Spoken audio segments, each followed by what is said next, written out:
Yo, check, 1 2 1 2. What's up, everybody? My name is Kyle O'Grady. I am a thru hiker, I am a peak bagger, I am a huge hiking nerd, and every single week on this podcast, you know what we do. We talk with other thru hikers and other peak baggers and other hiking nerd. What the hell am I doing? I'm trying to have fun this morning. This is Trail Tales, welcome, and this is a really fun episode. Speaking of fun, Baker Bokorney is back on the show. His freaking first episode back, dude, since Trail Tales took its little hiatus, and we did something fun. We went through our unpopular backpacking / thru hiking / hiking opinions, unpopular opinions, and it was just a hoot. This gentleman cracks me up. We're good friends, and I think you're going to be hearing plenty more episodes with him in the future, as you're probably used to, because he's the most common guest on Trail Tales. That is the record that he holds. Quite incredible. Real quick before we get into the episode, please leave a 5-star review for the show on whatever your podcast app is, if it's Apple Podcasts or Spotify or Castbox. If you're someone like Baker who listens to podcasts on Castbox for some reason, I don't care what it is. Leave a 5-star review. That would be much appreciated.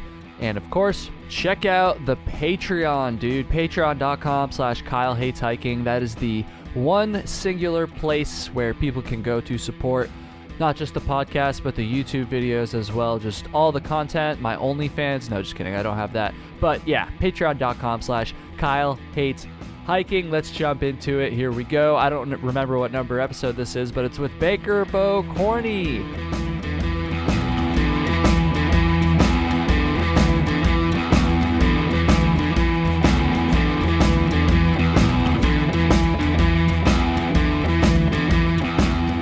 I am so excited to welcome, I'm honestly so excited, Baker Bokorney.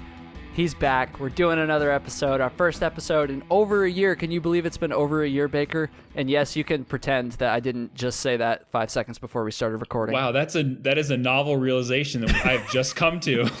And didn't come to that 5 minutes ago. Yeah, wow.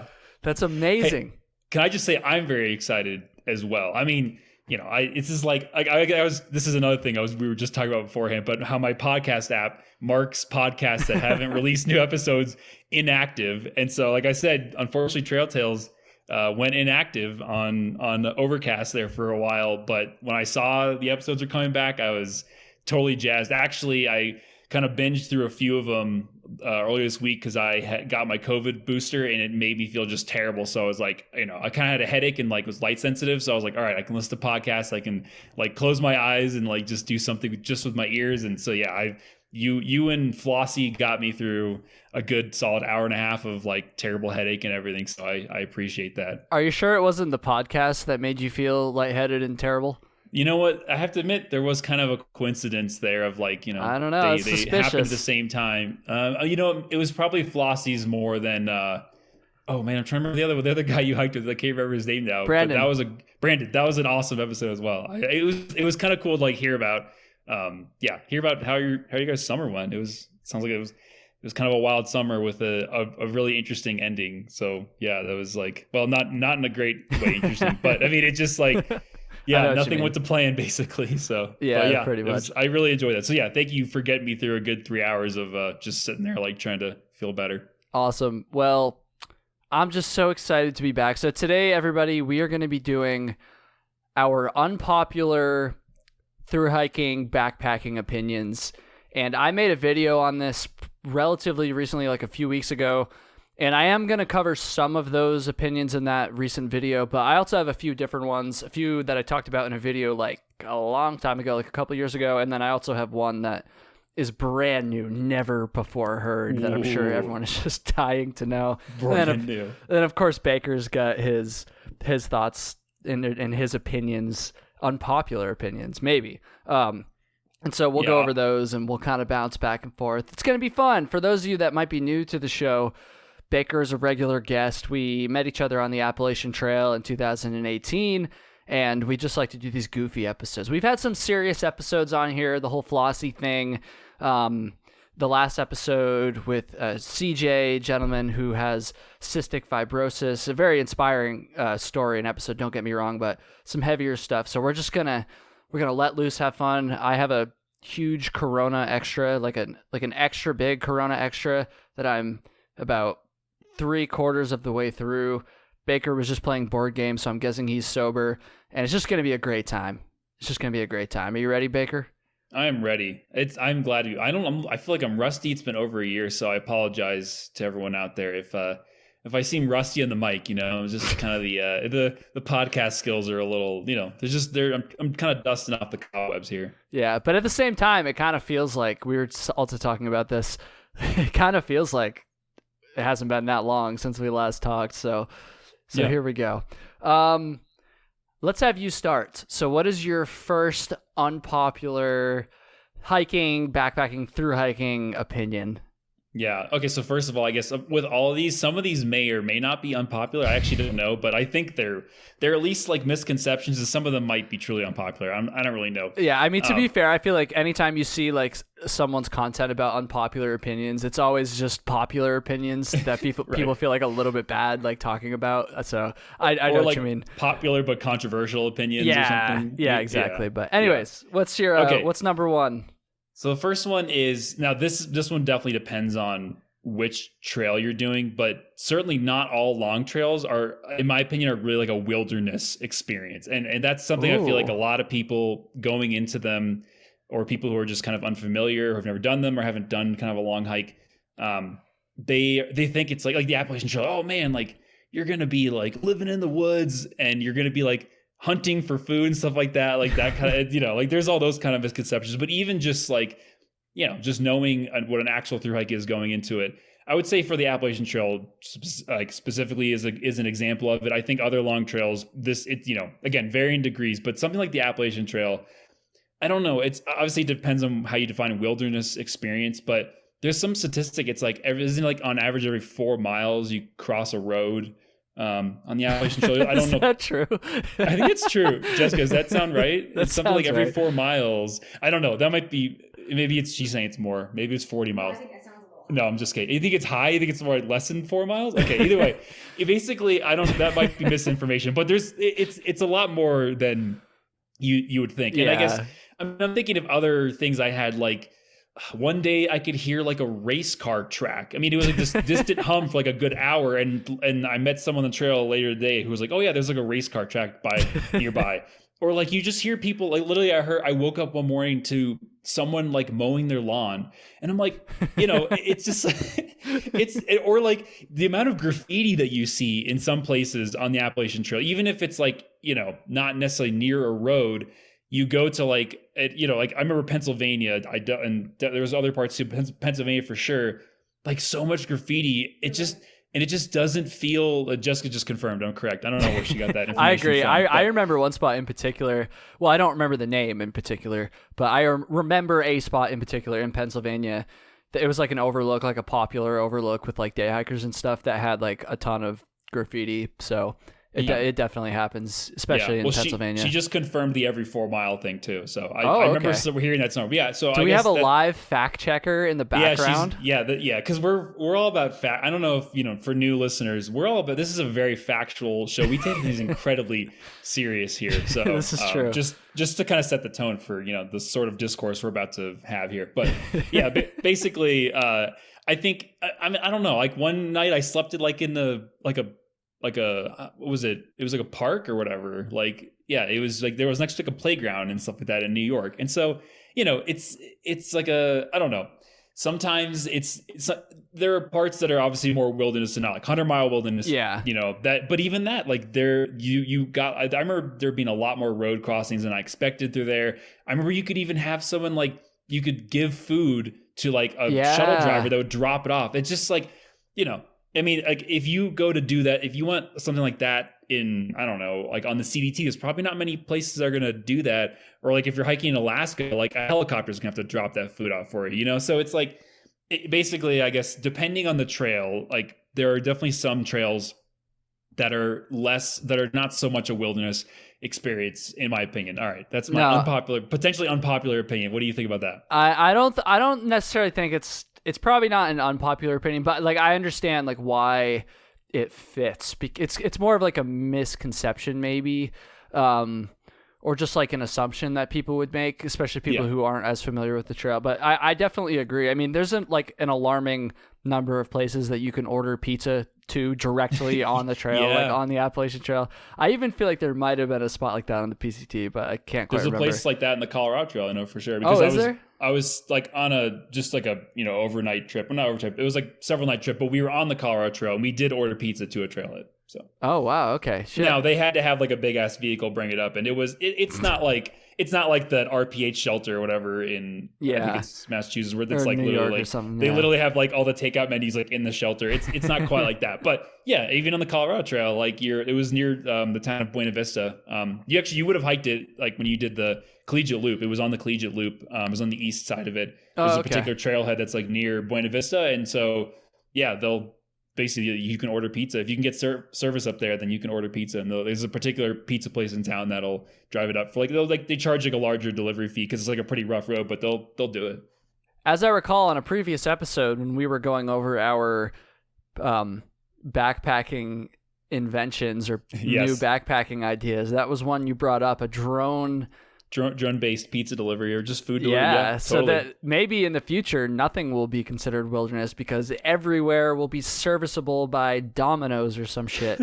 Not that that's the criteria for making something wilderness, but I don't know. Domino's. Then again, drones aren't allowed in wilderness areas, so I don't know. Yeah, that's true. That's true. Neither are hang gliders. Yeah, I always love that. Like, have you ever noticed that on like the national forest signs, or when you enter like a wilderness area, it'll be like, you can tell the signs are kind of outdated. It's like no bicycles, no motorized vehicles, and no hang gliders. No like, hang gliders. They didn't mention anything about drones. They just put hang gliders. Hang gliders. Okay, funny story about that. On the Florida Trail, there's like there might be multiple, but there's at least one like proper wilderness area, like as in a designated wilderness area, like through the National Forest Service. And in Florida, it's completely flat. This section's actually a swamp. Like you're literally wading through standing water, and like before you enter it, it literally says no hang gliders. I'm like, who would ever bring a hang glider into the? There's no elevation to jump off. There's nothing tall structures. It's like I just made me giggle. I was like, obviously it's just a stock sign they put up everywhere. But I was like, okay, that's funny. I was just imagining someone wading through like waist deep water, like with a hang glider on their back or something, like getting like caught in the trees and stuff like that. Or then they see the sign, and they're like, damn it, like this is like, oh man, I needed to hang glide this area. I've been looking forward to it. I would have had it if it wasn't for that. That's funny. I would have completed my goal. Yeah. All right, Baker, you want to hear my number one? Not number one as in like, these aren't in order, by the way. I probably should have said that. These aren't in order of significance or like, but they're my first, I should say, my first unpopular backpacking through hiking opinion. I don't know where you're going to stand on this one. I feel like you're probably going to be neutral, if anything, but let's find out. This unpopular opinion is that fanny packs are lame. I don't like fanny packs. What do you think about that? I love fanny packs. I use a fanny pack. You do use a fanny pack? Well, this is like post AT. It didn't have it on the AT, but since then I've purchased. Joe actually can Sweatlines, who's been on your show. I think he changed his trail name this year, so I don't know. But either way, Joseph Pecoraro, however you say his name, you know him. He had a fanny pack, and he convinced me to. I like looked at it, and I was like, "This looks cool. I actually have a fanny pack now," and I have to completely disagree there. So okay, they're very functional, but they are kind of lame to look at. So here's the thing: I understand the function. Like obviously, like I understand the functionality behind them, but. Yeah, I just think they're kind of goofy. I don't know. I feel like there's a lot of people that, this is such a generalization. It's probably not true, but I just feel like there's a lot of people that wear them just because they like the aesthetic of the fanny pack. And I just feel like nobody looks cool wearing a fanny pack. I'm sorry. Yeah, it's definitely not aesthetic for me. It's definitely functional. I would have to agree. That makes sense. You're not a very aesthetic guy. No, I'm aesthetically unpleasing in every way possible, pretty much. So, but yeah, I would have to agree that it's pretty. It is aesthetically pretty lame. Like, I mean, for example, like my granddad, like he infamously carries this. He calls it a belly bag. First of all, which is hilarious. I like that better than fanny pack. Honestly, yeah, he calls it a belly bag, and this thing is like to the brim with stuff. I mean, it's like it must give him like back pain to wear it. It's like it is so full of stuff, and so I guess, if we're going off of the, kind of the idea that my granddad's wearing one on the like in regular life too, which is like, that's a whole new, I wouldn't wear one in regular life, a fanny pack. So he's taking it a whole new level. That means it's probably pretty lame. So, I mean, I have to agree with you, even though I do like wearing them. Insulting your own grandfather for the content. I like it, Baker. I'm just here for the listens, whatever I got to do, I'll throw him under the bus. He's not going to hear anyway. So yeah, that's fair. I don't know. Like I'll also say I'm going to break a Trail Tales rule here, but I also feel like 90% of the time that hikers are wearing fanny packs, it's so that they can keep their drug paraphernalia very accessible at a moment's notice. Like I feel like 90% of the time it's just like for that shit. But yeah, I digress. I guess that could be. I don't. That's not what I use it for, but I could see people using it. I know you don't. I know you don't. Yeah. Sorry, I wasn't trying to imply that. Exposed. No. No. I just wanted to I don't. That's true. I could see that. It's just right there. You don't have to wait at all. Yeah, and like here's the thing, pockets, and like I know a lot of running shorts and shorts that people hike in don't have pockets. I've been there before. It's not that hard to find shorts with pockets. Okay. Oh, but carrying stuff in pockets in your shorts while hiking is such a pain. Like no one wants to do that. Okay, that's true actually. Okay. I have pockets on my shorts, but I rarely use them. I'll put my glove in there for a second if I want to use the touchscreen on my phone. But I'm not permanently keeping stuff in there. Yeah, no, that's fair. I guess actually, you know what? I should have clarified this. When I was talking about that, I meant more in town because I feel like 90% when I think of a fanny pack like on a thru hiker, I think of someone like sitting outside of a McDonald's smoking a cigarette with their fanny pack on because all the rest of their gear is at the hotel or whatever, and they just brought like their essentials because their pockets don't, or because they don't have pockets. I don't know. Is this a gross overgeneralization? Absolutely. Is that the point of this episode? Absolutely. So to close this off, Baker, I gotta give fanny packs a little bit of credit. So what do you actually keep inside your fanny pack when you're backpacking? So the first thing is so the one I have is, I think it's by Thru Pack. I think it's the manufacturer. It has a phone specific pocket, which is just basically, it actually is, it's a non-zippered pocket that's all the way to the back, like where your belly would be. And it makes it so fast to get your phone out. Not that I'm like trying to use my phone more, but I mean, for navigation, photos, like all the things I use my phone for, it's very convenient to get your phone out. And then I usually put snacks in there. I think I have like my Garmin. This is Garmin InReach, is something I didn't carry in the AT, but since then, like when I'm hiking, I always carry it in there. Sometimes if I can fit gloves in there, I'll fit gloves in there. If I'm carrying paper maps, which I do on occasion, I'll put those in there. What else? If my sunglasses, if I don't want to like put them elsewhere, I'll put the sunglasses in there. Chapstick, what else? Sunscreen, basically all the things you would want when you're walking, right? I guess another thing I like about it, okay, so a lot of packs have shoulder strap pockets, right? Or they have hip belt pockets. They have pockets that are attached to the bag. The thing is, when you take your bag off, you have to kind of be careful how you lay it down sometimes, depending on what's in the pocket. If it's snacks, like that can get crushed. But like I've had times where I kind of busted my sunglasses a little bit because they were in like a hip belt pocket, and I kind of just laid it down, and like the pack was actually like sitting on the hip belt pocket, or was sitting on like a shoulder strap pocket. So like when you take it off, when you take your pack off, like you don't have to worry about crushing anything that's in your fanny pack, obviously. So that's kind of another thing I kind of like about them. But that's fair. Yeah, that's fair. I still think they're goofy, but they're definitely goofy. I also think you're goofy, so it works. Yeah. I'll accept that. Yeah, they are goofy. You're right. All right. What's your next unpopular backpacking thru hiking opinion? Okay. Again, I don't know if this is unpopular, but I don't know that like for general overall health, I don't know that a thru hike is like actually particularly healthy for you. Ooh. Physically, at least physically, maybe even mentally too. Well, I don't know. I think very few people would come back from a thru hike and say like they were worse mentally. I mean, some people, if they had like a traumatic experience, obviously, but like if you had if you kind of had the experience you were looking for out there, or even not the one you weren't looking for, but you just had a generally positive experience, I don't know how many people would say, actually, now I'm going to rescind what I just said, because like post-trail depression is a pretty big thing too. So I'm actually not entirely sure that physically and mentally thru hikes are like overall, like just if you're going to like just do the thing that's going to optimize your physical and mental health, I don't know that a thru hike is actually the best way to do that. Like for one thing, your diet, even if you try your best with a through hike, your diet is just like most dietitians would probably agree is not like ideal. Yes, you're burning like all the calories you're eating, so you're not like necessarily gaining like a lot of weight, but it's not particularly nutritious food, right? I don't think any dietitians would agree with that. Yeah.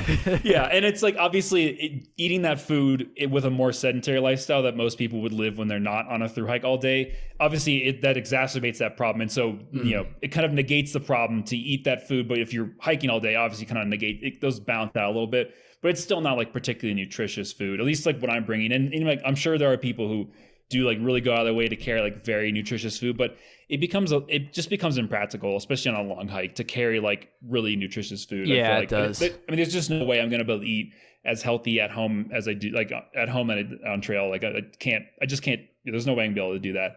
I also just like physically, like diet aside, like at least for me, like and this is probably, it's obviously influenced by like the various overuse injuries and stuff like that I've had while hiking. But, it's just a very repetitive, it's like doing obviously the same thing over and over again. And for me, it was not kind to my legs and my lower joints.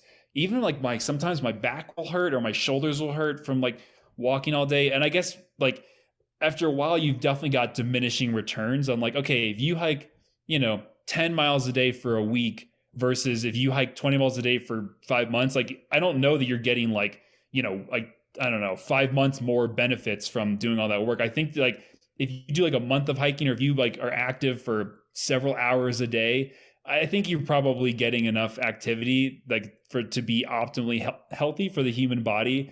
I mean, this also applies if you think about like any, like pretty much any actually like sport, like professional athletes. I don't think taking any like athletic pursuit to its extreme is actually like best for optimal human health. Like, yes, like, some kind of like ultra distance runner has like, an insanely low heart rate and their cardiovascular health is really good. But again, it's like they're probably optimizing for certain physical characteristics that they need to be really good at, but they maybe don't have like, it's a lot of overuse on like certain joints, or it's maybe like they're missing out on like upper body strength or just general like, like the kind of like strength you get from like weightlifting. So yeah, I mean, obviously I think that you can get a lot of health benefits from hiking, but I don't know that it's like, I don't think it's like an optimal, it's not, I don't believe it's an optimal way to structure, like it's not an optimal way to gain health. And then I think there can definitely be some mental, like post-trail depression, I think is a super real thing. It's something I've definitely experienced. And I think that, I mean, it also is like, you get to live like in this fantasy land for a little while, but then you have to go back to like the real world, quote unquote. And it can be a hard 180, but there's also, it's kind of hard to say. There's a lot of very positive mental things that, at least that I've personally gotten from through, so that those maybe balance out too. But anyway, I've talked a lot. What do you think about that? I agree with this so hard. Like, okay. Most of it. Honestly, like, I've actually said this in a few videos. Like, I'm not sure. That like through hiking specifically is the best thing for your physical health, honestly, because I also feel like my body has taken a bit of a toll from it. I think more generally speaking, like hiking and even like short backpacking trips, like those are probably like definitely good, but like through hiking specifically, I agree with this so much. Like I said, I've said this a few times in various videos and podcasts, I'm sure. I definitely agree with that, because like, I mean, you pretty much summed it up pretty well, but like, it's just such an impact on your body, dude. Like, and I feel like maybe not most, it's alarmingly common to talk to like a habitual through hiker and have them be like, oh yeah, I just have like this random, like nagging, consistent pain in this part of my foot or my knee or whatever that just never really goes away anymore, because they just do it. And it's not enough to slow them down, but it's there, and it's a result of all the freaking miles they've put in. And I feel like I'm kind of getting to that point with my feet a little bit. Like my feet are always like a little bit hurting. And so I agree with you, man. The mental stuff, I'm not sure I agree quite as much, although I kind of get what you're saying with like the post-trail depression, but I think generally speaking, it's a net positive for mental health. I would agree with that too. Yeah. But there's definitely is like, negative implications for sure, but I feel like they're more short term. I feel like mentally it's a net positive, but physically, dude, I agree with this unpopular opinion. Like, it's probably not very good for your body to be doing this a lot. Yeah, actually, another reason it's not as good is that I think the context of a thru hike encourages you to push past things. Like you were saying, like almost most thru hikers have some kind of like just issue that's persistent and staying and is there. And it's like if you were at home just like, you know, doing your workout a few times a week, whatever, like if your foot was hurting, you maybe would switch to something else that doesn't bother it. And you could do that pretty easily because you have access to like other equipment, other types of workouts. But on a thru hike, you have to hike, otherwise you're not moving anywhere. You can't finish a hike without walking. And so I think being in the context of that encourages you to push past like limits and through pains and injuries that you maybe shouldn't, because you're really trying to accomplish like that particular goal of like making it to the end. Yeah, it's crazy. And then you covered the diet thing quite well, so I didn't even need to bring that up. But that's a whole nother aspect to it. Yeah, you're right. Like I agree, and I've thought about this a lot. So as soon as you said it, as soon as you started talking, I was like, yes, I agree with this. But I wonder if that is an unpopular opinion though, because I wonder if, like I said, anyone who's done a long hike, I feel like probably starts to feel that. Like, or I don't know, maybe not though. Oh, maybe Jessica's not shaking her head. She thinks it's the healthiest way to live, everyone. No. Get out there. No. Yeah, she's pointing out that she actually she physically actually fared very well. Like she had very few. That's not true. You had like the foot fungus and like all kinds of crazy stuff that. Well, either way, she didn't have many like joint issues, which I think joint issues are probably like a huge problem. A lot of people have those kind of things. Like I personally have those like overuse injuries, like in joints is a big one. She actually didn't really have any, which is shocking. But she did have like a foot fungus, which if we were at home, she would never have had a crazy foot fungus that she just walked on for miles. I don't know. So yeah, that's funny. All right, my next one. This might be the first. This might be the inspiration for this all, honestly, because this was the inspiration for an unpopular opinions video I did like a couple of years ago. Okay, so you know the rule that when you're hiking and you see someone coming the other way, like obviously you can't just both run right into each other. You know, someone's got to stop and let the other person go by. So the common rule seems to be that the person going uphill always has the right of way under every circumstance. Like that's the rule that they tell you. I think that's kind of nonsense. Like I feel like a better rule would just be, how about you guys just figure it out? Like I'll speak for myself, and I feel like a lot of people probably feel the same way. If I'm going along and I see somebody coming the other way, I'm going to stop. Like I'm going to slow down, I'm going to stop, and I'm going to step to the side of the trail. And I feel like the rule should be whoever sees the person first steps off, regardless of whether they're going uphill, downhill, sideways, backwards, handstand. Like it does not matter.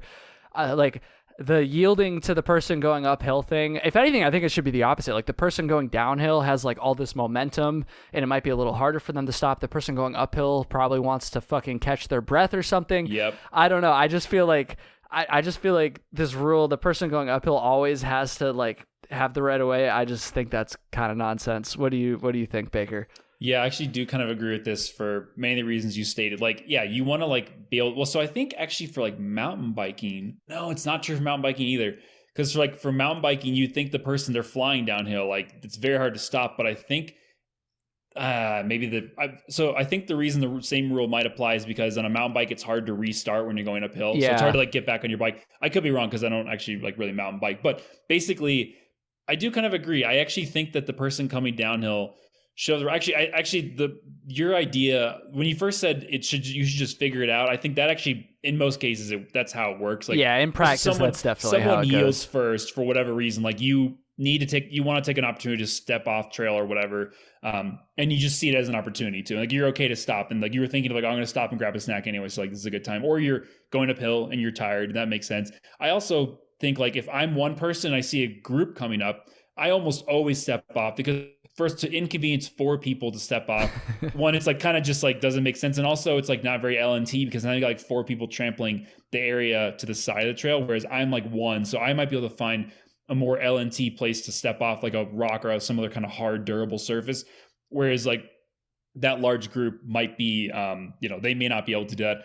Or if I see the group and I'm just like, this is going to sound bad, but I'll just kind of judge them as like, they're not maybe like very outdoor savvy. I'm going to expect that what they're going to do is they're not going, if the trail, like the sides of the trail allow it, they actually won't stop. They'll just step off the side and then just keep walking off the trail on the side and then just trample whatever's over there because they don't realize that like, oh, it should stop and yield. Because like on the street, no one stops and yields, right? So people just kind of like adopt that mentality. And that's not necessarily like, I'm not like judging them, but they just like aren't aware of that. So if I see them and I think they might, if I think there's a chance that they might just trample the side of the trail to keep walking in an effort for both parties, both people going both directions to not stop, then I'll step off first so that then we can avoid that situation, if that makes sense. So yeah, I think it's like, I know there's a rule, but I don't know that people like, I've seen some people reference it and I've never seen someone yell like, hey, it's my right of way going up. You know what I mean? Like I don't think I've ever seen anyone they just like refuse to get off the trail. They just like power right into you. Cause yeah, like, I don't think I've ever right away. Like, right. I don't think I've ever seen that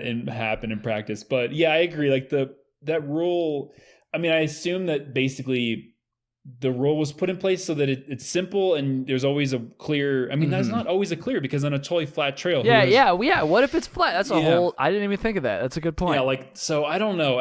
But I think the intention of that rule being popularized was just to, like it was to create some sort of like courtesy on the trail or encourage a culture of courtesy of like, instead of just ramming into each other. Like the idea is that you stop your own progress. Like in some cases, someone has to stop their own progress to let the other person go through. And you're just basically trying to be courteous to each other on trail instead of just like, you just sort of just like running to each other and like the more aggressive person wins kind of thing. I don't know. So. Yeah. This should be the rule.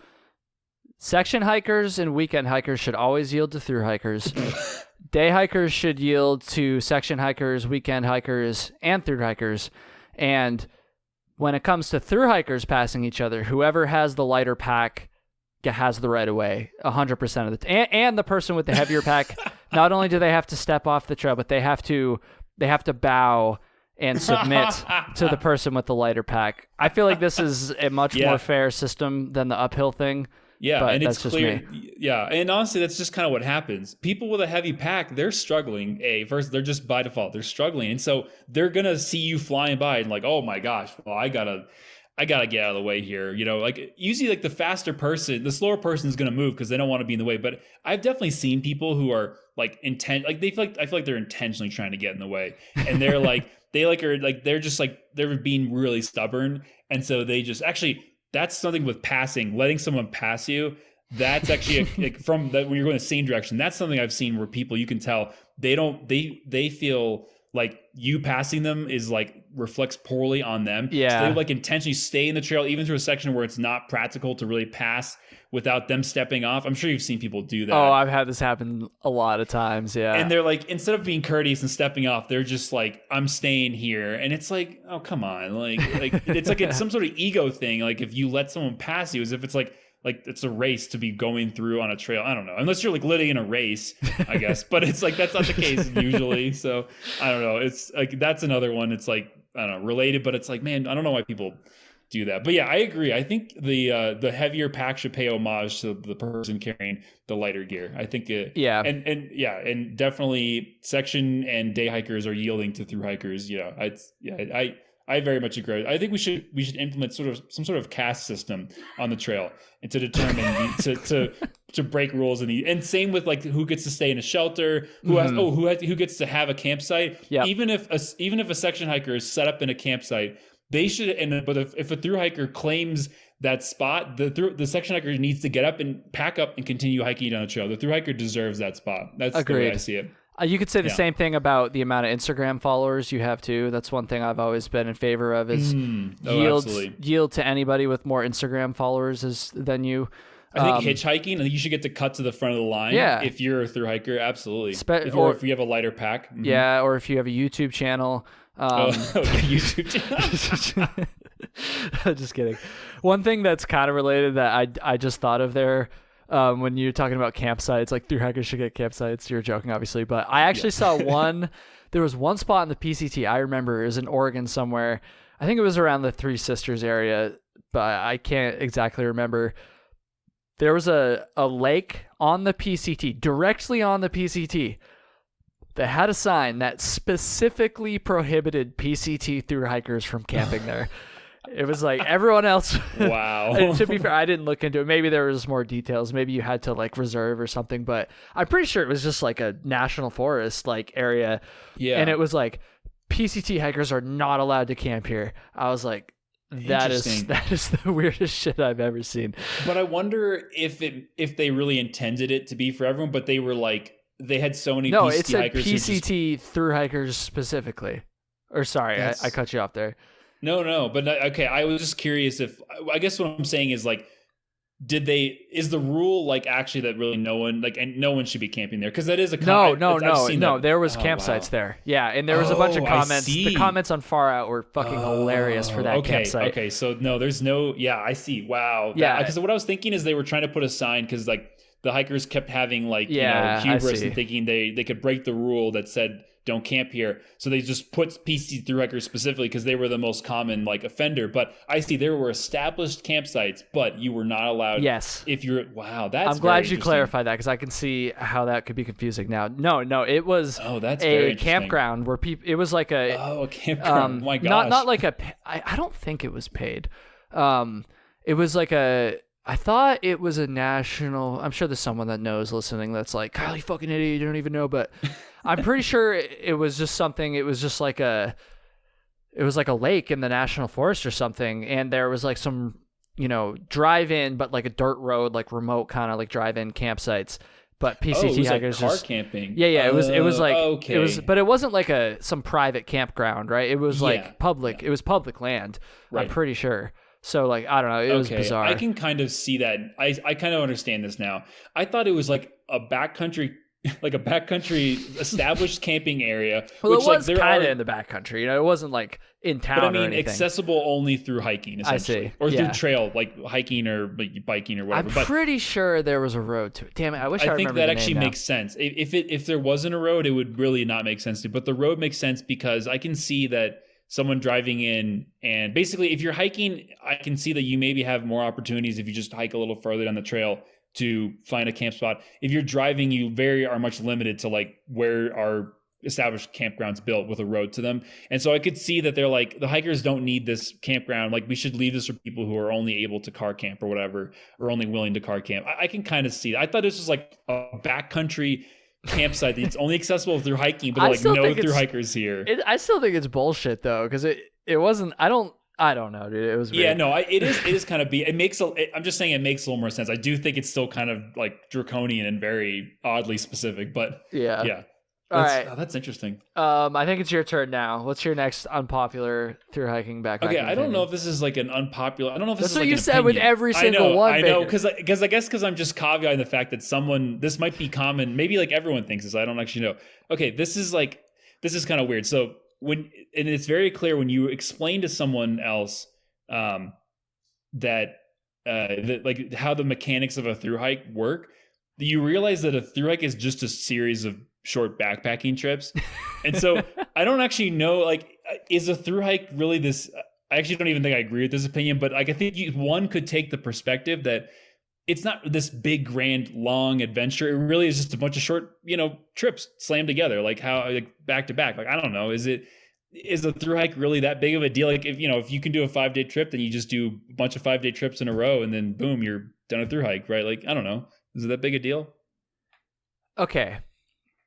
on your last point, is through hiking like that big of a deal? I kind of have a similar one that I was maybe or maybe not going to talk about okay. Kind of like through hiking not really being that special anymore.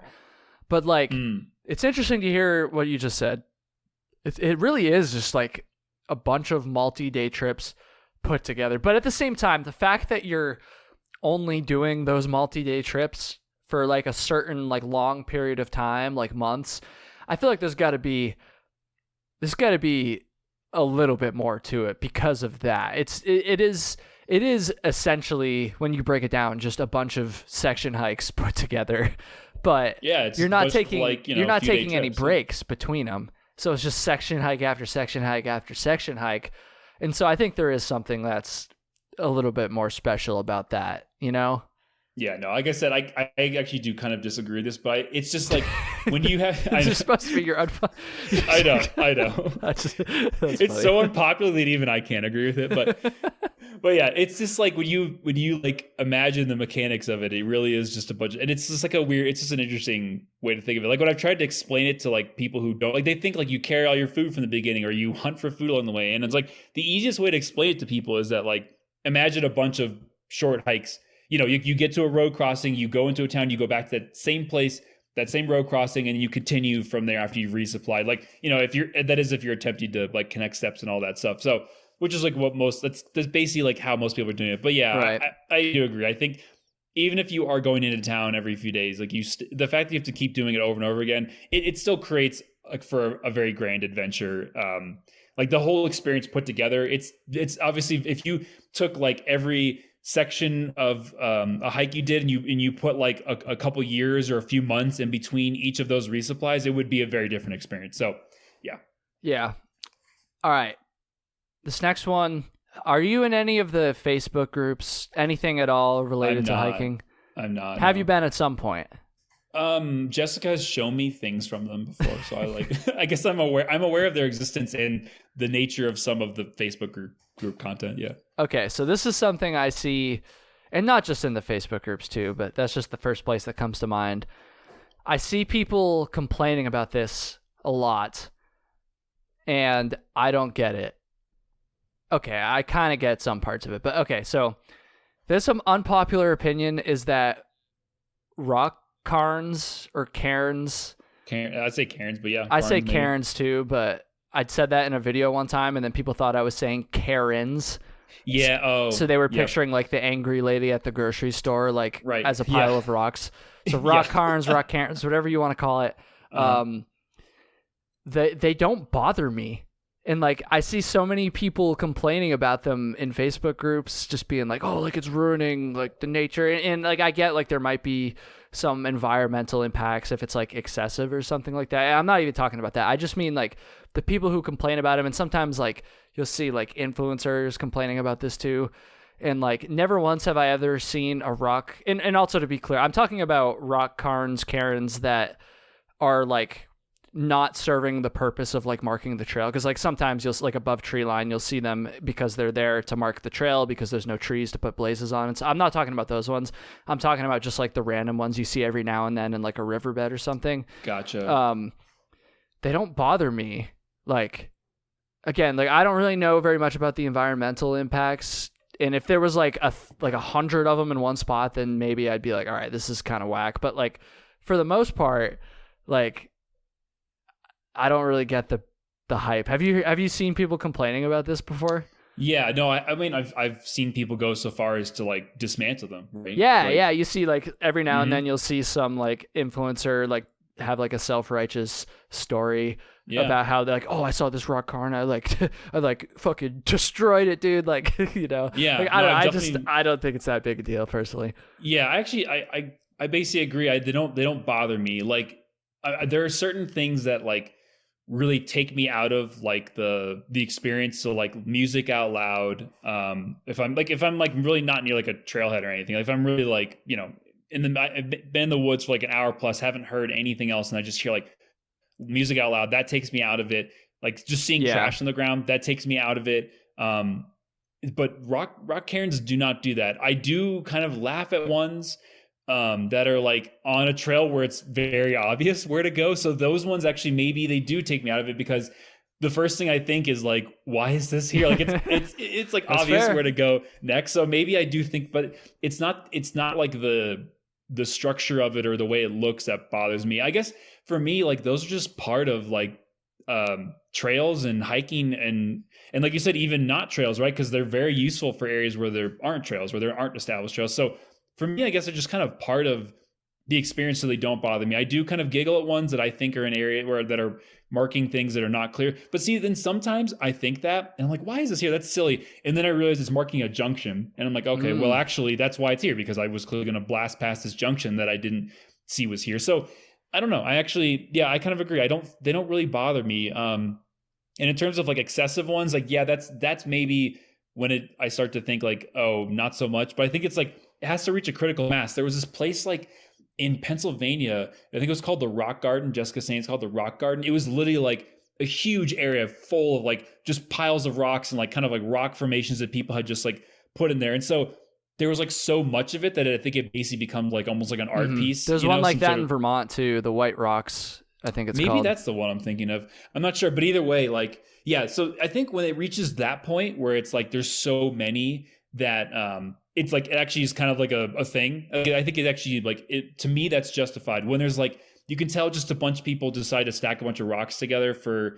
And like in a redundant way, like why do you need 3 or like 7 cairns next to each other? Like that's when I'm like, yeah, this is kind of silly. Like why? But it doesn't like it doesn't like ruin your fucking day or anything, right? No, like I'm not gonna like think back. God, the hike would have been perfect if I hadn't seen like those rock. Like if someone hadn't put those rock cairns there. Like no, I definitely like those. Yeah, those definitely don't bother me. Probably just because they're like they're made of like natural material. I can tell they've been obviously misplaced by humans, but it just doesn't bother me. Now, people who like build like shrines and stuff like that out in the wild, that definitely I'm not as big of a fan of that. Like people put like memorials and stuff like that up. They have like a photo and they have like flowers and like other like, I don't know, stuffed animals that just like kind of turn to trash over time. That bothers me. That definitely bothers me more. I'm not saying like I want to disallow it because obviously like if someone wants to memorialize like a loved one and that's what's meaningful to them, like that's fine. But that actually takes me out of my experience more, I would say. Yeah, that's fair. That's fair. I guess, and then going back to the whole like not a wilderness experience thing, like, I don't see when I'm going out like in doing a hike or something like that. I'm not like necessarily trying to find like this untouched pristine land that like no humans have like messed with because that's just like very untrue and like for many reasons. Like a trail obviously is totally messing with it, and there's like people have been living in these areas for thousands of years and they've been modifying their environments. So, like I don't actually like go out there to look for a completely untouched untouched by humans area. It's more of like it's been like less touched by humans. And so to me finding these things that are evidence of human activity and humans being there before doesn't necessarily bother me. Obviously there's certain things that are like I know like graffiti, like I don't like graffiti. No. Or like people just like cut down trees for like no reason, like instead of picking up deadfall. Like I don't like stuff like that, like bushcrafting. Or when people like I guess this is graffiti, but when people like write their trail names or whatever, their tags on like trail signs and trail markers and stuff. Yeah, exactly. Like I don't like that kind of stuff too. But or like when they carve something into the bark. Oh yeah, tree, that's a classic. Yeah, yeah, those are like I don't know. But again, I guess it's all arbitrary because it's all signs of humans being there. So like I'm cool with a trail like being blazed through the ground, but I'm not cool with like someone making a small scratch on a tree bark. It is a bit arbitrary. I actually recognize that. But I will say there's again like. As a general rule, yeah, like people like carving shit into shelters, especially, like don't do that. But I will say there's been a couple times where I've seen carvings that are dated from like the 60s or some crazy shit. And that's actually kind of cool. But that's the exception. Like most of the time it's like the initials of a high school couple that broke up like a week later in a shelter that they day hike to. Like we don't need that. Yeah. Well, and then there's like hieroglyphs and stuff like that. And so it's like, okay, so basically good point. As long as it's old enough, it's human activity, it's been carved in a rock. Damn. But as long as it's old enough, we're okay with it. Or I've even like this is another one, like in Colorado, we've got like a lot of old mining things. So you'll find like old mining equipment, old cabins. You'll even find basically their trash. It's like a tin can that's like so rusted out, or it's like a piece of an old bed frame, but it's like so old that it's fascinating now. Whereas like if someone like I've seen like other types of mine equipment that like looked like it was maybe 10 years old, and I'm like, oh, that's just trash. I'm just like, oh, that's just an eyesore. Oh, this is such a good. Oh wow, yeah, I never thought about this. It's like very it's kind of not arbitrary because I'm not going to say that I don't actually agree with many like the idea that a hieroglyph from like thousands of years ago is actually like like important and should be preserved. But it is, if you think about it, like there's no like necessarily like logical, they're kind of the same thing. It's human activity messing with the land. And so it's kind of, it's a little arbitrary in some cases. Yeah, it's definitely arbitrary. That reminds me of, there's a part on the Cranberry Lake 50 in the Adirondacks where you're just in the middle of the woods. You're not like close to a road or anything. And you come across like the remnants of some old, must have been some sort of homestead or something. Maybe it was workers, but There's a bunch of like very old equipment there, and there's like a stove. There's a full on fucking stove and oven, but it's like old, right? Well, what kind of stove? Like a wood fire stove or like electric or No, gas stove? it looked. I don't know honestly, but it's like, man, I have a picture of it somewhere. I don't know. People that have hiked that trail know what I'm talking about, but it's old and it's cool because it's like it's old and it's just in the middle of nowhere. But if I just stumbled across like a brand new this just makes me laugh, like the thought of stumbling across like a brand new like oven stove in the middle of the woods, like electric stove out there. To be fair, that actually would be kind of funny because I'd be like, how the fuck did this thing It'd be, like... I guess if it's like brand new, that's funny. If it's like 30 years old, that's not cool. It's like from the 70s and you're like, why is this is just garbage now. Yeah, it's again, it's very arbitrary. It's like goes from like funny to garbage to like, oh, this is a relic, or now it's an archaeological site, right? Like it is kind of bizarre. It is kind of bizarre for sure. All right, Baker, what is your next unpopular opinion? Okay, this one, Jessica actually was like, she seemed a little shocked when I said this, so this one might actually be really unpopular. Ooh.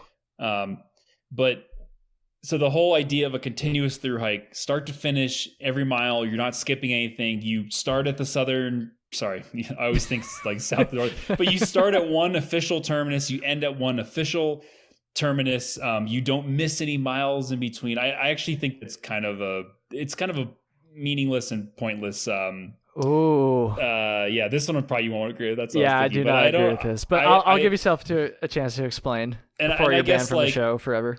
Right, and again, I know this could be the last one, but I guess I will say I totally understand why people think it's very valuable, but for me, I don't know that it's, I don't know that it's like particularly, I don't think it's like the crux of the experience. I don't think it's essential to having an amazing experience like when you're out hiking somewhere. Like, for example, just the idea of like where, like, even if, let's assume you finish all the miles in between two termini of a trail. Like, the idea that those termini were, I hope that's the plural of terminus. The idea, I think that it probably is, but it just sounds funny. I have no idea. But just the idea that those termini were placed at those particular places is completely arbitrary. Right? Yeah. Okay. So for example, like even like actually the Appalachian Trail is a really interesting one because there's like the International Appalachian Trail, which includes like a northern extension all the way up into Canada, a southern extension all the way down to the swamps of Florida. And so I guess if you're so like hell-bent on I'm going to go from Springer Mountain to Mount Katahdin, and you literally like the night before, at the Katahdin campground get sick and you have to wait a couple of days and then a snowstorm comes in and it closes Katahdin. And if you're devastated by that, it's like, okay, but someone who wanted to finish 100 miles north of you will look at you so excited at the, at the end and be like, oh, but I'm still going to 500 more miles up to Canada. So it's just kind of, for me, that feels very arbitrary. And I also think that in terms of like completing everything. So like, this is obviously, easy. This is probably an idea that I would espouse because I didn't actually hike every mile of the Appalachian Trail. So if I missed like 75 miles, I missed the whole Smoky Mountain National Park section. And I think it's like 3% of the total just distance of the trail, right? It's something like that. Something like that, yeah. It's something like 3 or like 2 or whatever percent.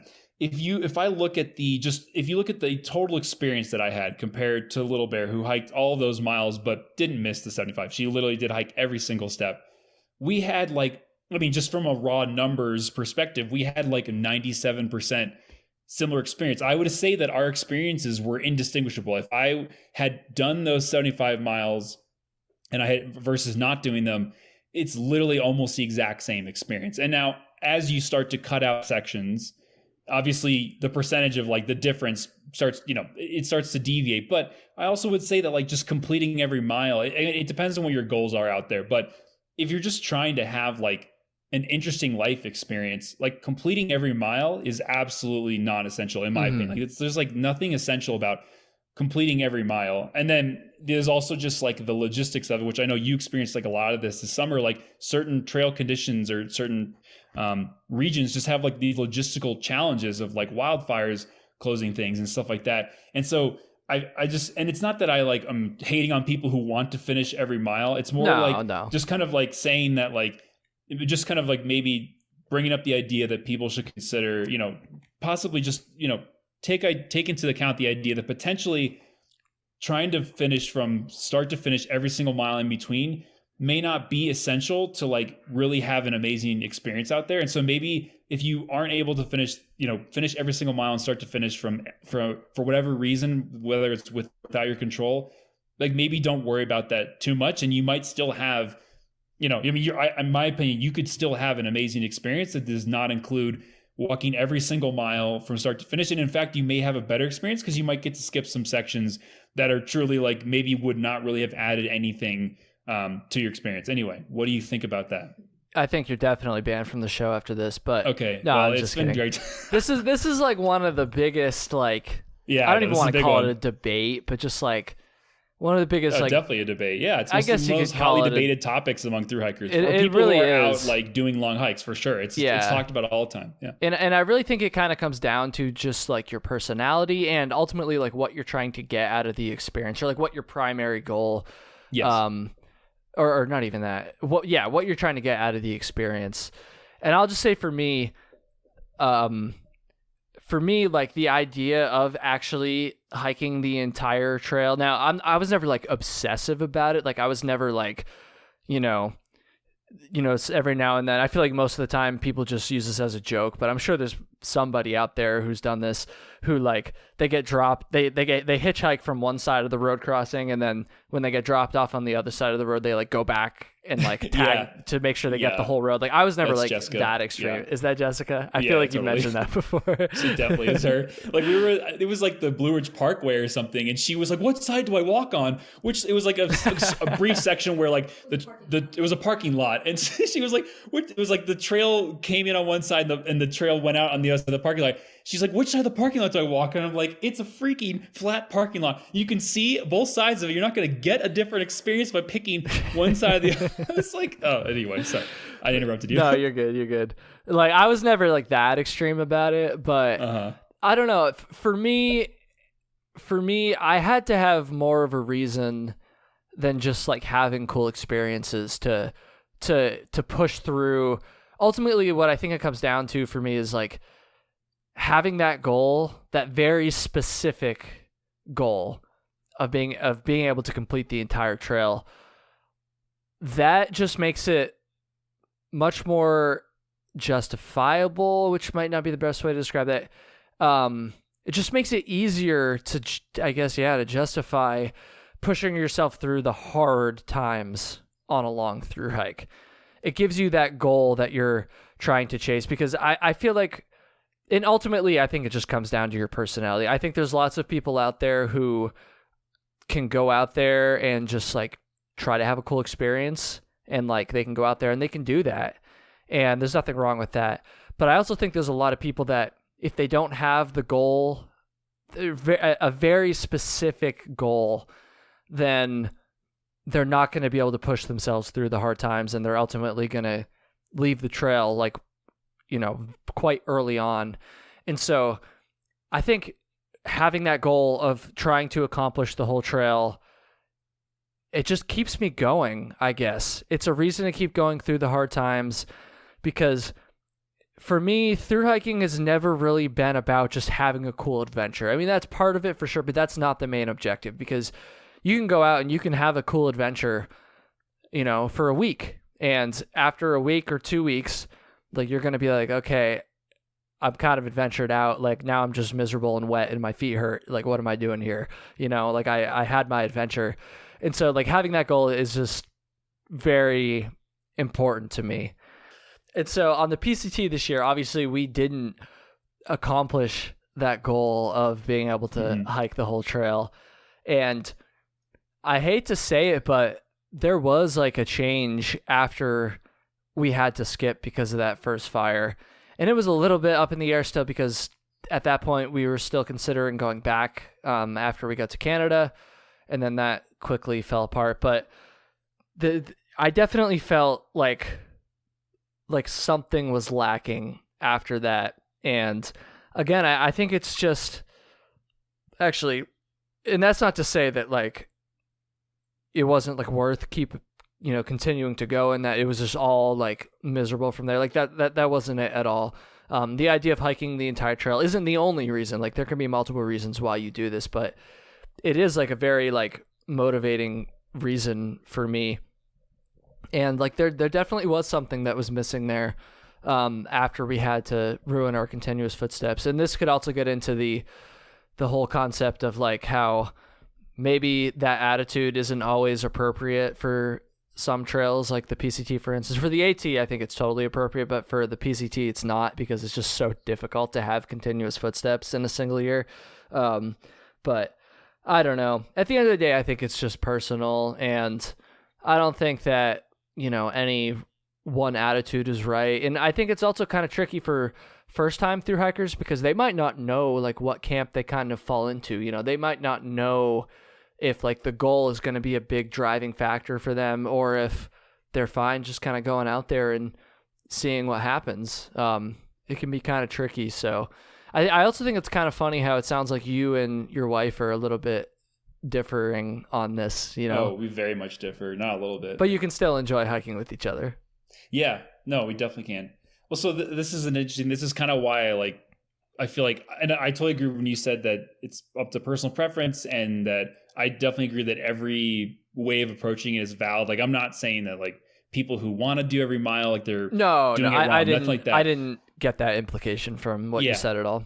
Yeah, but what I will say is, you mentioned that once you had to break your continuous footsteps, and especially I think once you realized that the northern terminus was going to be closed and it was unrealistic for you to get there, you said that it heavily changed the hike. It changed it in a negative way, right? It made it a less enjoyable experience. Do you think if you had gone into it having more of the mentality that I'm espousing, of that you didn't have the expectation that you were going to, like, if you could, that'd be nice, but you weren't kind of like hanging a large amount of the expected enjoyment or happiness that you were expecting to receive from the experience, if you weren't hanging all like so much of that on having the continuous footsteps starting from the southern terminus to the northern terminus, do you think that you could have just, like, those sections that suddenly became a lot less enjoyable after you had to miss the steps, do you think that you actually would have just potentially enjoyed them more because you had never set this expectation from the start that like, we are going to try our damnedest to do every single mile through here? Yeah, I think it probably would have. And honestly, it kind of like changed throughout the trail, because at the very beginning of the trail, like, obviously I was aware that it's pretty difficult to have continuous footsteps. And I definitely, on the PCT that is, and I definitely was a little bit naive, thinking like, oh, like, hopefully we'll get lucky. But I honestly think, and I've said this before in a couple videos, I honestly feel like if we had had a closure like very early on, like say in the first like 300 miles maybe, it probably wouldn't have bothered me as much, because we would have just gotten it over with. But the further we got, we hiked over half the trail before we had to break our continuous footsteps.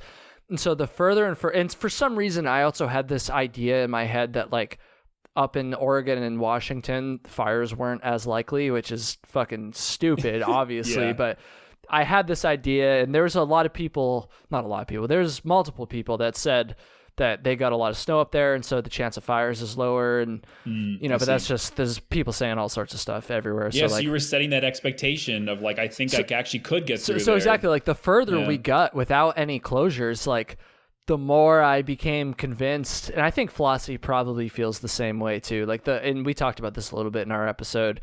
Like the more we became convinced that like, oh shit, we might actually be able to pull this off, and then it all just came crashing down like very fast. Yes.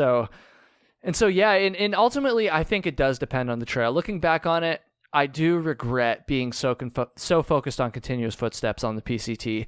But when I think about other trails I've done, like the AT and some of the shorter ones, I don't regret it at all. And in hindsight, it's easier, it's easy to say that because I was able to have continuous footsteps. But even if I hadn't, I genuinely think that I wouldn't regret it on those trails where it's actually realistic to do that. But I just think probably the biggest thing I learned on the PCT was that maybe that mindset doesn't fit for every trail. Not that it's necessarily bad and it's not ever appropriate, but for some trails, it's just, you're kind of setting yourself up for failure in a way, Yeah, and exactly, because you're setting this unrealistic goal potentially. That was interesting you said about the having it would have maybe been easier if you had some sort of forced closure or something early on, some experience early on that forced you to like break the continuous footsteps. Because when I did the AT, I'd done the Florida Trail first. I had to miss the first 30 miles, but it was just the first 30 miles.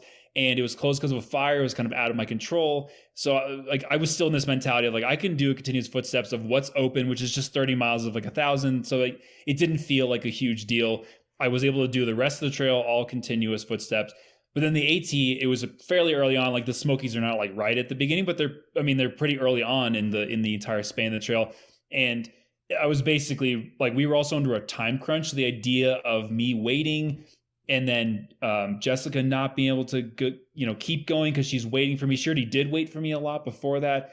And so the idea of her like slowing her down too, and the idea of like, okay, well, if I get better, but she's ahead of me, do I go back and do I skip ahead? Like that's kind of what basically forced me into like, I have to just give up this ideal. And again, I just thought about it like, how much is this going to affect my experience if I miss 75 miles and I hike with her versus I go back 75 miles and I spend weeks trying to catch up with her. We're both months apart, even.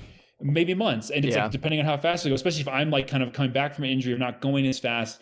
And I just thought like, it'll certainly yield a worse experience. There's just no way it wouldn't. Like I just can't see how I'm going to get to the end unless she waited for me, but then that's affecting her experience. Yeah. And so I was kind of confronted with this like fairly early on the trail, and I had to kind of give up the idea of the continuous footsteps.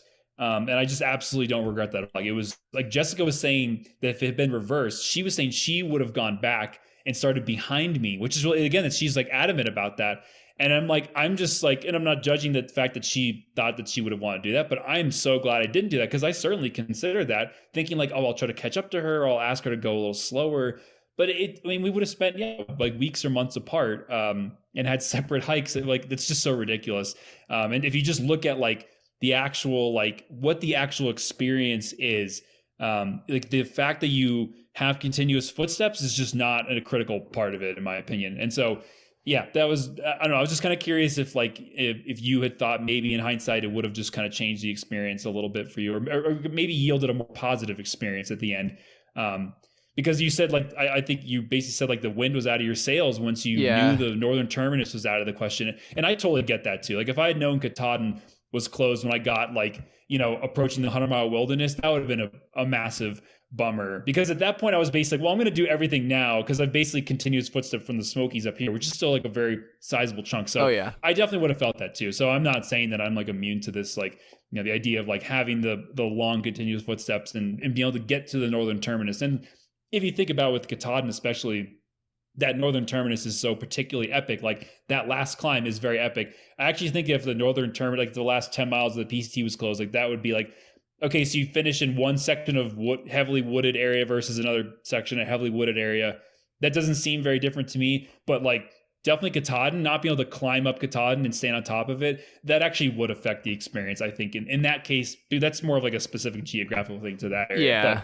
But I can kind of, so in that case, I can kind of see like there's more meaning to it. But yeah, I guess like the reason I had this idea is just kind of like, it might, for people who really get down on themselves because they didn't finish every step, they might just enjoy the experience more if they kind of like let go of the need to have every continuous mile, or just be open to the idea that at some point things may not go according to plan.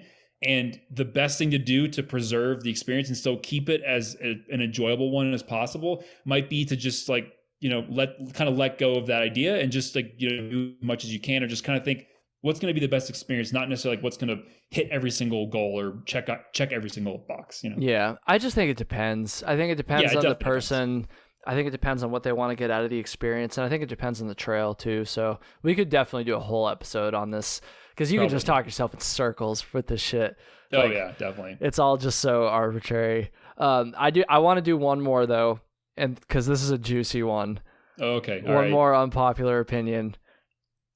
Okay. I think trail names are kind of lame. I'm not gonna lie. That's funny. I wrote that down too.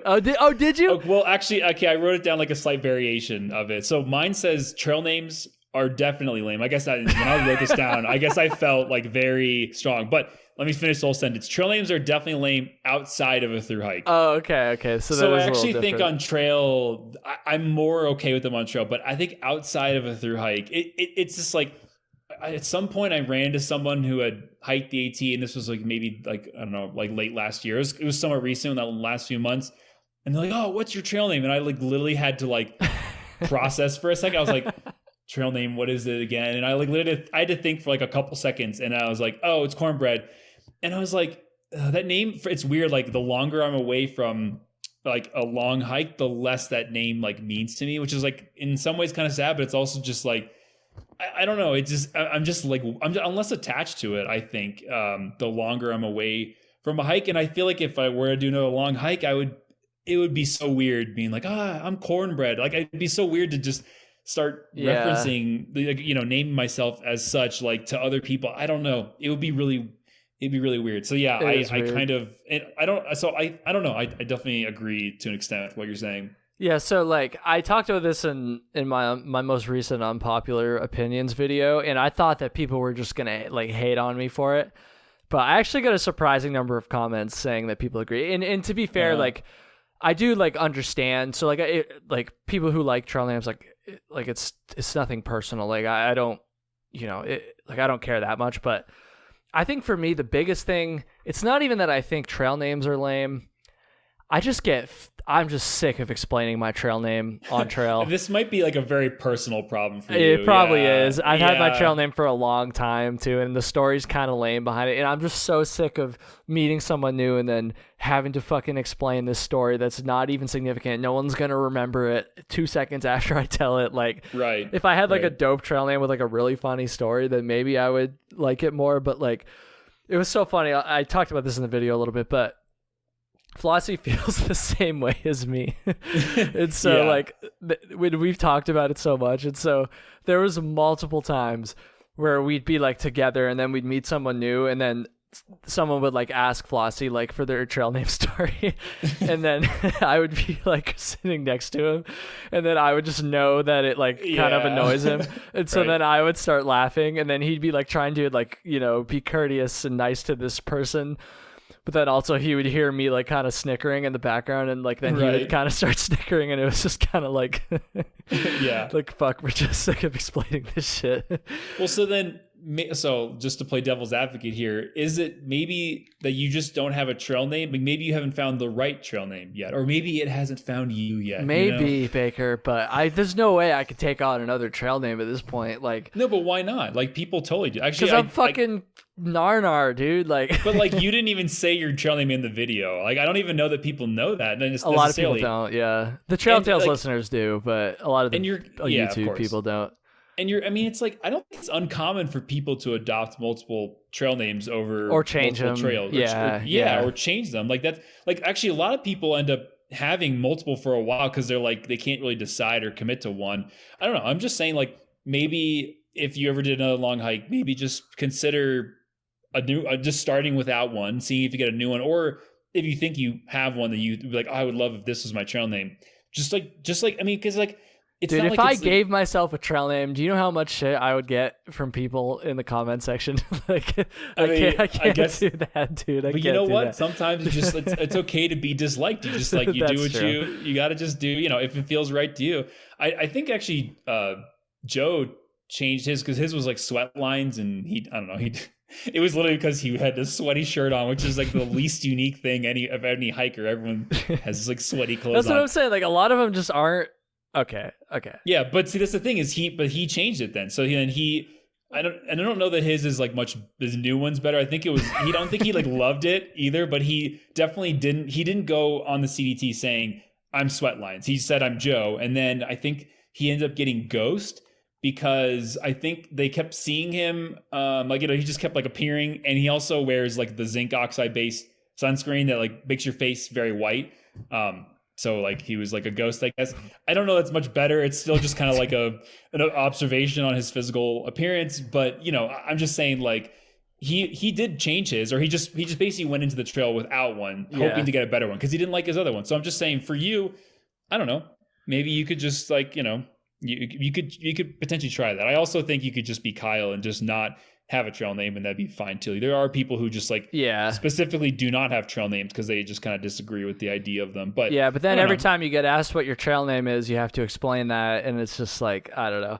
One funny thing Flossie and I were saying too is like, we should just make up stories every time somebody asks what our trail name is. Because I guess, to be clear, like I kind of said this already, but it's not so much like I don't mind being called by my trail name. It's more I don't like explaining the story. So like we were like, we should just make up a different story. Like, just make up a story that has absolutely nothing to do with our trail name, and then at the end just be like, and that's why they call me Narnar. Like, just see what they say. Just see what the person says. How like, they react. If they're like, wait, I don't get it, or if they just are trying to be polite and just pretend they get it, and then it's kind of a joke on them, which is kind of funny. But I just think that'd be funny. Maybe I'll start doing that in the future.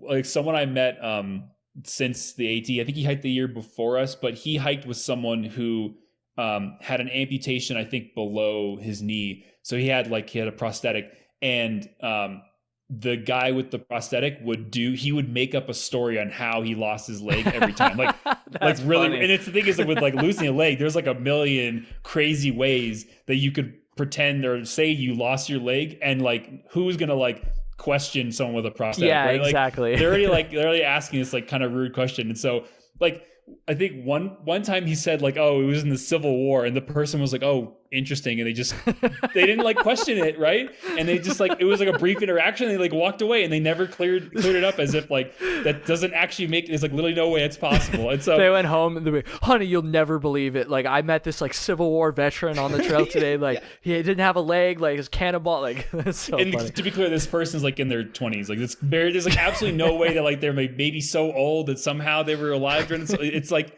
you know, or like they were like maybe an infant. To be fair, there's lots of Civil Wars out there. Like maybe they were in like Syria or some shit. That is true. I mean, this was on the AT, so I guess the assumption was like, I get it, but yes, technically.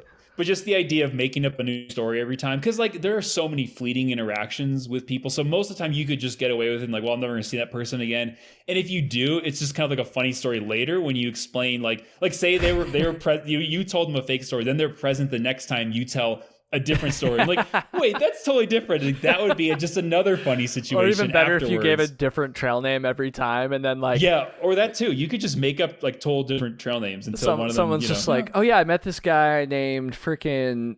I'm just looking at shit on my desk here. Didgeridoo. Whoa. Didgeridoo, and then someone's like, wait a minute, I thought his name was, something else. Mac and like cheese. Yeah. Wait a minute, what's going on? That would be kind of funny. Also, potentially could rub people the wrong way, but I don't know. I think it can either be funny when you're like just when the truth comes to light, or it could really piss people off. Yeah, it can go either way. It could go either way, but that's okay. They say.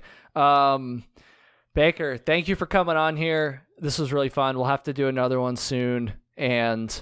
Yeah, where can people go follow your Instagram you haven't used in 3 years? No, I'm not even gonna say it. You're not gonna say it? Oh, come on. I don't want to set, again, it's all about setting expectations. I don't want to set an expectation that they're gonna get anything valuable from following. Well, that's kind of why I wanted you to share it, because at this point it's kind of like a running joke on the show. Like go follow Baker on Instagram, even though he never uses Instagram. Just search my name. I very much doubt there's any other Baker Bokorneys out there. Actually, my granddad is technically named Baker Bokorney, but I am like very sure he's not on Instagram. So, if you find, if you want to find it, it's out there. But again, don't follow it. You're not gonna get. I think your grandfather is on it. Isn't it like Belly Boy or Belly Bag Boy 69 or something like that? Big Boy Belly Bagger. I should make an Instagram account for him. It's just like photos of his belly bag. Yeah. that'd be some shit. Okay, but this belly bag, it's huge. It is not a normal fanny pack size. Like it's probably like 3 liters. No, probably like 3 or 4 liters in volume. It is a large bag. It's not like a normal fanny pack. Like I've never seen a thru hiker carry a bag like this big. It is like very large. It probably weighs like several pounds because it's so voluminous. So I don't know. It's definitely like it's in a league of its own for sure. These belly bags. For sure. All right, that's going to do it, everybody. Baker doesn't want to give his Instagram. That's okay. You can go listen to the old episodes. You can find it there. Yeah, that's actually the most interesting content I think I have out in the He's world. still crafting up that day 2 on the Arizona Trail or whatever post. He's still working. It's going to be good when it comes out. That's right. I forgot I left it on a day 1. Funny. See, this again, it's also about setting expectations. So I feel like I've already let down a lot of people by setting a day 1, and so now I don't want to repeat those. I don't want to repeat that mistake. And you talked about that in one of the previous episodes. You were like, "Yeah, people are still waiting for that day 2 post." Like day 2, it's come. I'm working on it. I just haven't quite ironed it out. It's like the wording's a little off. I'm actually considering hiring a professional editor because I'm really just stuck on like the right way to phrase it, just to capture that moment. I just don't know how to succinctly put it into 2,000. Is the limits to like 2,000 characters? I don't even know. Okay, I don't even know either. All right, thanks for listening, everybody, and take care.